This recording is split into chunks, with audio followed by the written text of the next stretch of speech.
जय हिंद एवरीवन, आप सभी का स्वागत है रावी एकेडमी चैनल पर। और आज का जो हमारा पॉलिटी का 4th चैप्टर रहने वाला है वो है फंडामेंटल राइट्स के बारे में। ठीक है, तो यहाँ पर हम जो सभी हमारे फंडामेंटल राइट्स हैं, ठीक है, 12 से लेकर 35 तक उनको कवर करने वाले हैं, जो कि मोस्ट इंपॉर्टेंट टॉपिक भी हमारा माना जाता है सभी एसएससी एग्जाम्स के लिए। ठीक है, काफ़ी ज़्यादा क्वेश्चन यहाँ से निकल कर आते हैं। तो शुरू करते हैं। यहाँ पर हम थोड़ी सी बेसिक इन्फॉर्मेशन देख लेते हैं कि जो हमारे ह्यूमन राइट्स होते हैं वो एक तरह से गारंटी होती है सभी इंडिविजुअल्स को। किसके द्वारा? कॉन्स्टिट्यूशन ऑफ इंडिया के द्वारा। ठीक है, बाकी ये जो आइडिया हमने बोरो किया था यूएस बिल ऑफ राइट्स से 1791 में। ठीक है, ड्राफ्टिंग कमेटी थी जिसे हेड किया था डॉक्टर बी.आर. अम्बेडकर ने। ठीक है, बाकी जो फंडामेंटल राइट्स हैं, ठीक है, एफआरस हैं, वो हमारे कॉन्स्टिट्यूशन के पार्ट 3 में आते हैं फ्रॉम द आर्टिकल्स 12 से लेके 35 तक। ठीक है, हमारे पास 6 फंडामेंटल राइट्स हैं। राइट टू इक्वेलिटी 14 से 18 तक, फ्रीडम की बात हो रही है 19 से 22 तक, राइट अगेंस्ट एक्सप्लॉयटेशन, ठीक है, आर्टिकल 23 से 24 तक। बाकी रिलीजन की फ्रीडम के बारे में बताया गया है आर्टिकल 25 से 28 तक। कल्चरल एंड एजुकेशनल राइट्स की बात है 29 और 30 आर्टिकल में। राइट टू कॉन्स्टिट्यूशनल रेमेडीज की बात करोगे तो आर्टिकल 32, ये सोल ऑफ द कॉन्स्टिट्यूशन भी कहा जाता है। किसने कहा था? By doctor B R. अम्बेडकर। ठीक है, तो हमारे पास एक यहाँ पे है राइट टू प्रॉपर्टी। तो अगर मैं आपको बताऊँ तो पहले ना हमारे पास 7 फंडामेंटल राइट्स होते थे, बट आज के टाइम अगर आप करंट टाइम की बात करोगे तो हमारे पास 6 फंडामेंटल राइट्स हैं। ठीक है, तो ये राइट कौन सा था? राइट टू प्रॉपर्टी का। तो अभी रिमूव कर दिया गया है। पहले ये ओरिजिनली होता था article 19 clause 1 sub clause F के अंडर, और आर्टिकल 31 में भी इसके बारे में मेंशन था। तो एक प्रोविज़न तो यहाँ पे मेंशन थी, बाकी आर्टिकल 31 था जो प्रॉपरली राइट टू प्रॉपर्टी के लिए था। तो इसे क्या कर दिया गया? रिमूव कर दिया गया। इसका मीनिंग था कि भाई जो सभी सिटीज़न हैं उनके पास राइट है ओन करने का, एक्वायर करने का और डिस्पोज ऑफ करने का प्रॉपर्टी को। ठीक है, बाकी उनको प्रोटेक्शन भी प्रोवाइड थी कि गवर्नमेंट उनकी प्रॉपर्टी तभी ले सकती है बाय गिविंग प्रॉपर कंपनसेशन देने के बाद। तो 44th अमेंडमेंट करते हैं ये 1978 में। ठीक है, फ्रॉम द फंडामेंटल राइट्स। अभी ये लीगल राइट है, फंडामेंटल राइट नहीं है। अभी कहाँ पे दे रखा है ये लीगल राइट? आर्टिकल 300A में। No person shall be deprived of his property except by the authority of law. ठीक है, अभी ये रिमूव क्यों किया गया था? क्योंकि ना जब नया नया हमारा देश आज़ाद हुआ था तो गवर्नमेंट चाह रही थी, ठीक है, कोशिश कर रही थी कि पूरे इंडिया को थोड़ा डेवलप किया जा सके, है ना। तो क्या हो रहा था उस टाइम पे? काफ़ी सारा डिस्प्यूट क्रिएट हो रहे थे, लोग थे, क्योंकि अगर आपको पता हो कि पहले प्रिंसली स्टेट्स भी रही थी तो लोगों के नाम काफ़ी ज़्यादा ज़मीनें थी, तो वहाँ से डिस्प्यूट निकल के आ रहे थे। तो इन्होंने क्या करा, फिर राइट टू प्रॉपर्टी को वहाँ से रिमूव ही कर दिया। ठीक है, अभी हमारे पास है आर्टिकल 12। यहाँ पर हम डेफिनेशन ऑफ स्टेट्स की बात करते हैं। मेनली आपने याद रखना है स्टेट। ठीक है, तो गवर्नमेंट और पार्लियामेंट ऑफ इंडिया, तो इसको हम स्टेट वर्ड के अंडर इंक्लूड करते हैं। फिर आता है गवर्नमेंट और लेजिस्लेचर हो गई हर एक स्टेट की, तो उसको हम स्टेट मानते हैं। लोकल अथॉरिटीज़ हो गई जैसे municipalities, panchayat, other authorities under the control of government of India. Mainly आपने स्टेट वर्ड याद रखना है यहाँ से। आर्टिकल 13 कहता है laws inconsistent with the fundamental rights. कोई भी लॉ जो वायोलेट करता है फंडामेंटल राइट्स को शैल बी वॉइड, ठीक है, उसे इनवैलिड करार दिया जाएगा to the extent of inconsistency. ठीक है, अगर कोई भी लॉ हमारे फंडामेंटल राइट्स के अगेंस्ट जाता है तो उस लॉ को वहीं पर इनवैलिड मान लिया जाएगा। अगर आप लोग ये सारे जो फंडामेंटल राइट्स हैं उनको समझ के करेंगे ना तो आप कभी भी कंफ्यूज नहीं होंगे। तो आर्टिकल 14 हमें कहता है इक्वेलिटी बिफोर लॉ। तो जो स्टेट हैं, ठीक है, जब गवर्नमेंट का हो, सेंटर को, तो ये लोग डिनाई नहीं कर सकते किसी भी पर्सन को इक्वेलिटी बिफोर द लॉ और the equal protection of the laws within the territory of India. सभी के लिए यहाँ पे लॉ अवेलेबल रहेगा, आप उनको डिनाई नहीं कर सकते। ठीक है, तो ये जो है ना इक्वेलिटी बिफोर लॉ, मतलब कोई भी जो पर्सन है वो लॉ से बड़ा नहीं है, ये ब्रिटिश कंसेप्ट है। दूसरा आता है इक्वल प्रोटेक्शन ऑफ लॉज, मतलब इक्वल ट्रीटमेंट देना। तो ये जो कंसेप्ट है वो अमेरिकन कंसेप्ट है, तो याद रखना equality before law British concept, equal protection of laws American concept. 15th number article है प्रोहिबिशन ऑफ डिस्क्रिमिनेशन। ठीक है, स्टेट डिस्क्रिमिनेशन नहीं करेगी against any citizen on the grounds of, चाहे उसका कोई भी रिलीजन हो, रेस, कास्ट, सेक्स और प्लेस ऑफ बर्थ के आधार पे। Article 16 equality of opportunity in public employment. ठीक है, पब्लिकली आपने लोगों को अपॉर्चुनिटी दी है ठीक है। एम्प्लॉयमेंट के लिए वो सभी लोग क्या है, आगे आ सकते हैं गवर्नमेंट जॉब्स के लिए, ताकि ये डिस्क्रिमिनेट नहीं कर सकते हैं रिलीजन, रेस, कास्ट, सेक्स और डिसेंट, इन सभी के आधार पे। यहाँ पर एक मेन वर्ड ऐड हो रखा है रेजिडेंस, ठीक है, ये याद कर लेना। यहाँ पर आकर आप लोग ये नहीं कह सकते हो कि आपने उसे रिजर्वेशन दे रखा है, तो ये एक्सेप्शन होती है, आप बहुत सारे आर्टिकल्स में देख सकते हो, ठीक है। मेनली तो हमारे एग्जाम में तो इतना ही पूछते हैं, ठीक है। आर्टिकल 17 है अबॉलिशन ऑफ अनटचेबिलिटी, मतलब पनिशेबल ऑफेंस है, आप किसी के साथ छुआछूत नहीं कर सकते हो। ये पनिशेबल ऑफेंस है under the protection of civil right act 1955। इसका मेन एम पता क्या है, ताकि एक तरह से हम इक्वालिटी प्रमोट कर सकें सभी सिटीजन में, ठीक है। नेक्स्ट आता है आर्टिकल 18 अबॉलिशन ऑफ टाइटल्स।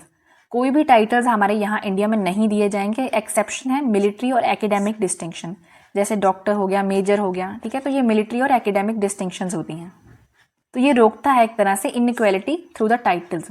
पहले होता था ना, जैसे सर का टाइटल दे दिया, राजा का दे दिया, ठीक है, एक होता था राय बहादुर का,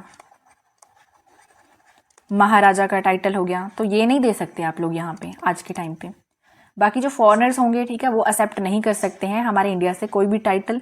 हमारे जो इंडियंस हैं वो भी किसी और कंट्री से टाइटल नहीं एक्सेप्ट कर सकते हैं। आर्टिकल 19 है जो, वहाँ पे है protection of certain rights regarding the freedom of speech etcetera. Etcetera word use कर रखा, मतलब काफ़ी सारी और चीज़ें भी होंगी। तो 6 फंडामेंटल फ्रीडम हमारे सिटीजन को मिल रखी हैं। तो आर्टिकल 19 क्लॉज 1 सब क्लॉज ए, फ्रीडम है हमारे पास स्पीच की और एक्सप्रेशन की, ठीक है। सब क्लॉज बी में टू असेंबल पीसफुली, हम कहीं पे भी पीसफुली इकट्ठे हो सकते हैं, ठीक है। टू फॉर्म एसोसिएशन यूनियंस, हम कोई भी एसोसिएशन या फिर यूनियंस बना सकते हैं, पर यहाँ पे हम कोई भी एंटी इंडिया एसोसिएशन नहीं बना सकते, ठीक है। To move freely throughout the India, पर हम ये नहीं कर सकते कि ट्राइबल एरिया में जाके चले जाएं, हम कहें कि हमारा तो राइट है, हम वहाँ पे जाके फ्रीली घूम सकते हैं, ठीक है। To reside and settle in any part of the India, तो कुछ ऐसे स्टेट्स होती हैं या फिर कुछ ऐसे एरियाज़ होते हैं जहाँ पे वो मना करते हैं कि नहीं, आप यहाँ पे अपना जो रेजिडेंस है वो नहीं कर सकते, सेटल नहीं हो सकते आप यहाँ पे, ठीक है। तो वो आप नहीं कह सकते कि भी हमारे पास राइट है। टू प्रैक्टिस एनी प्रोफेशन और बिजनेस, ठीक है, कोई भी आप प्रोफेशन है उसे चूज़ कर सकते हैं। अभी आप देख रहे होंगे कि यहाँ पे sub clause A, B, C, D, E, तो ई के बाद तो एफ आना चाहिए था ना, तो एफ कहाँ पे गया, बताया था ना मैंने, article 19 clause 1 sub clause F, ये जो राइट टू प्रॉपर्टी का था, तो ये जो सब क्लॉज है वो राइट टू प्रॉपर्टी से डील करती थी, तो इसे रिमूव कर दिया गया था, ठीक है। और किसे किया गया था, आर्टिकल 31 को भी। तो 97th कॉन्स्टिट्यूशनल अमेंडमेंट की गई थी, तो उसके बाद article 19 clause 1 sub clause C को ऐड किया गया था, right to form cooperative society. Next आता है हमारे पास article 20 protection in respect of conviction for offences. 3 तरह की प्रोटेक्शन प्रोवाइड की जाती है। तो पहली आती है हमारे पास no ex post facto law, article 20 clause 1, कोई भी पनिशमेंट किसी भी एक्ट के लिए नहीं दी जाएगी बिफोर द लॉ एग्जिस्टेड। मतलब जैसे यहाँ पे है कि किसी बंदे ने कोई क्राइम कर लिया, ठीक है, वो कॉन्स्टिट्यूशन में नहीं लिखा गया, पर बाद में जाके वो क्या है जो लॉ बन गया उस चीज़ पे, तो आप उसे पनिशमेंट नहीं दे सकते, क्योंकि जब तो लॉ एग्जिस्ट करता ही नहीं था। दूसरा है नो डबल जियोपार्डी, तो ये आपका जो सब क्लॉज है वो पूछा गया था। Can't be tried twice for the same offence, मतलब किसी इंसान को आप सेम ऑफेंस के लिए 2 बार सजा नहीं दे सकते। तीसरा है नो सेल्फ इंक्रिमिनेशन, ये लिखा गया है क्लॉज 3 में। Can't be force to confess guilt, आप किसी को फोर्स नहीं कर सकते कि हाँ आप ये जो जुर्म है उसे कबूल कर लें।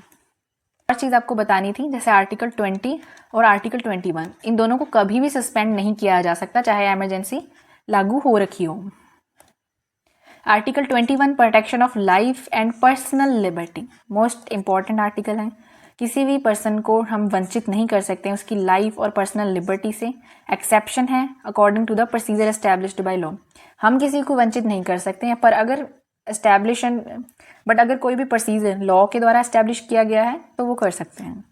राइट टू लाइफ मतलब right to live with dignity होता है, ठीक है। तो जो सुप्रीम कोर्ट है वो लाइफ वर्ड को इंटरप्रेट करती है कि भाई more than the animal existence है, ये एग्जिस्ट होना लाइफ नहीं होता, इससे कई ज़्यादा आगे की बात उन्होंने कही, इंटरप्रेट किया कि लाइफ का जो मीनिंग है वो right to live with dignity होता है। तो यहाँ पे होता है राइट टू प्राइवेसी, ठीक है, तो मेरा अधिकार है प्राइवेसी का, मेरे पास अधिकार है क्लीन इन्वायरमेंट का, हेल्थ का, एजुकेशन का, शेल्टर और स्पीडी ट्रायल का। तो एक केस आया था Mohini Jain versus state of Karnataka, पूछा गया था। सुप्रीम कोर्ट ने यहाँ पे एक्सटेंड किया था स्कोप आर्टिकल 21 को। तो ड्यूरिंग नेशनल इमरजेंसी, जैसे कि हमारा जो आर्टिकल 352 हो गया, तो हमारे इंडिया को एक तरह से नेशनल इमरजेंसी डिक्लेयर कर देता है ड्यू टू वॉर और एक्सटर्नल एग्रेशन। तो जो आर्टिकल 19 होता है वो ऑटोमेटिकली सस्पेंड कर दिया जाता है। आर्टिकल 19 के जो सभी क्लॉजेज हैं जो हम अभी कवर करके आए उन सभी को सस्पेंड कर देते हैं। तो ये जो रूल है वो दे रखा है आर्टिकल 358 के under of the Indian constitution. तो यहाँ पे इंपॉर्टेंट चीज़ क्या है कि जब 44th अमेंडमेंट की जाती है तो उसके बाद क्या कहा गया कि जो आर्टिकल 19 है वो सस्पेंड किया जाएगा जब एमरजेंसी होगी ड्यू टू वॉर और एक्सटर्नल एग्रेशन। ये 2 पॉइंट्स हैं। तो यहाँ पे देखो स्टेटस क्या रहेगा, आर्टिकल 19 का है सस्पेंड ऑटोमेटिकली हो जाएगा। दूसरा आगे दे रखे हैं आर्टिकल 20 और 21, ये दोनों सस्पेंड नहीं होते हैं। तो कुछ हमारे पास यहाँ पे इंपॉर्टेंट टर्म्स हैं, जैसे कि procedure established by law. Government है जो फॉलो करेगी प्रोसीजर को जैसा कि लॉ के अनुसार लिखा गया है, ठीक है। तो ये यहाँ पे ये चेक नहीं करेगी कि लॉ खुद में सही है या गलत है, पर आप क्या है वहाँ पे प्रोसीजर को फॉलो करोगे, ठीक है। Due process of law, government must follow the procedure and the procedure must be fair, just और रीजनेबल होना चाहिए, ठीक है। जो गवर्नमेंट फॉलो कर रही है प्रोसीजर को वो क्या है एक तरह से फेयर और जस्ट और रीजनेबल होना चाहिए। तो यहाँ पे 2 चीज़ें चेक की जाती हैं, is the procedure follow, properly procedure follow किया। दूसरा है कि जो लॉ आप फॉलो कर रहे हो वो फेयर है, सही है या नहीं। तो सिंपल देखो, ड्यू प्रोसेस का मतलब होता है लीगैलिटी प्लस फेयरनेस चेक करना, बट जो प्रोसीजर एस्टैब्लिश्ड होता है वहाँ पर सिर्फ आप प्रोसीजर को ही फॉलो करते हो, वो फेयर है या अनफेयर है वो आप चेक नहीं करते हो। नेक्स्ट है article 21A, right to education. कब ऐड किया गया था? 86 अमेंडमेंट 2002 में। तो यहाँ पे बताया गया था कि हर बच्चा जिसकी जो एज है वो 6 से 14 ईयर के बीच है तो उसके पास राइट है to free and compulsory education का इन अ नेबरहुड स्कूल। जो उनके नेबर में, ठीक है, बगल में कोई स्कूल होगा तो वहाँ पे वो फ्री और कंपलसरी एजुकेशन लेंगे। तो अभी इसका ये कनेक्शन जो प्राइवेट स्कूल से नहीं है, ठीक है, यहाँ पे जैसे लिखा है। तो जैसे भी नेबरहुड में स्कूल अगर आप बात कर सकते हो तो गवर्नमेंट स्कूल्स होते हैं, तो मेनली उनकी बात की गई है यहाँ पे। बाकी अगर आपको एक चीज़ बताऊँ तो जो प्राइवेट स्कूल होते हैं ना तो उनके पास 25% सीट्स फ्री होती हैं जो बच्चे किसी वीकर सेक्शन से आते हैं, पर ये तो कभी बताते ही नहीं है कि 25% सीट्स उनके पास फ्री है या नहीं है। तो नेक्स्ट है article 22, protection of rights in certain cases. तो कुछ केसेस में हमारे राइट्स की प्रोटेक्शन कैसे होनी है, ठीक है, वो बताया गया है।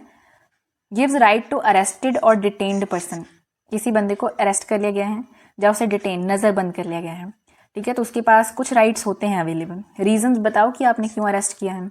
राइट होता है कि किसी लॉयर को कंसल्ट करें। Presented before magistrate with in 24 hours, मतलब किसी बंदे को अगर आपने अरेस्ट कर लिया है, डिटेन कर लिया, तो आपको 24 घंटे के अंदर उन्हें मैजिस्ट्रेट के पास वहाँ पे प्रेजेंट करना होगा। तो ये अलाउ करता है प्रिवेंटिव डिटेंशन को भी। मतलब प्रिवेंटिव डिटेंशन वो होती है कि टू प्रिवेंट क्राइम और threat but with time limits. मतलब जैसे किसी को बताए कि अगर हम इन्हें डिटेन नहीं करेंगे तो क्या ये लोग क्राइम कर देंगे, तो उससे पहले ही उन्हें प्रिवेंशन में रख लेना, प्रिवेंटिव डिटेंशन बोला जाता है इसे। नेक्स्ट है राइट अगेंस्ट एक्सप्लॉयटेशन। तो आर्टिकल 23 है, यहाँ पे होता है prohibition of traffic in human beings और फोर्स लेबर, ठीक है। ह्यूमन ट्रैफिकिंग बैन है, ठीक है, आप नहीं कर सकते हो। फोर्स लेबर, किसी से आप एक तरह से फोर्सफुली मजदूरी नहीं करवा सकते हो। तो ये पूछा गया था आपका क्वेश्चन। आर्टिकल 24 की बात करूँ तो prohibition of employment of children in the factories. आप एम्प्लॉयमेंट के नाम पर बच्चों को फैक्ट्री में काम नहीं करवा सकते, उन बच्चों को जिनकी एज 14 साल से कम है। किसी भी फैक्ट्री, माइन या फिर हैजार्डियस जॉब में आप काम नहीं करवा सकते हो। आर्टिकल 25 कहता है, तो यहाँ पे आप लोगों ने एक चीज़ ऐड कर लेनी है, right to freedom of religion. Freedom of religion, ठीक है, मैं यहाँ पे लिखना भूल गई हूँ। जैसे यहाँ पे राइट अगेंस्ट एक्सप्लॉयटेशन लिखा है ना, तो हमारे आर्टिकल 23 से 24 तक आते हैं। तो ये जो right to freedom of religion वाले हैं वो 25 से 28 तक हैं। तो जो आर्टिकल 25 कहता है कि फ्रीडम है आपके पास कॉन्शियस और फ्री प्रोफेशन की, कोई भी प्रोफेशन आप चूज कर सकते हो। Practice and propagation of religion, freedom है आपके पास रिलीजन की।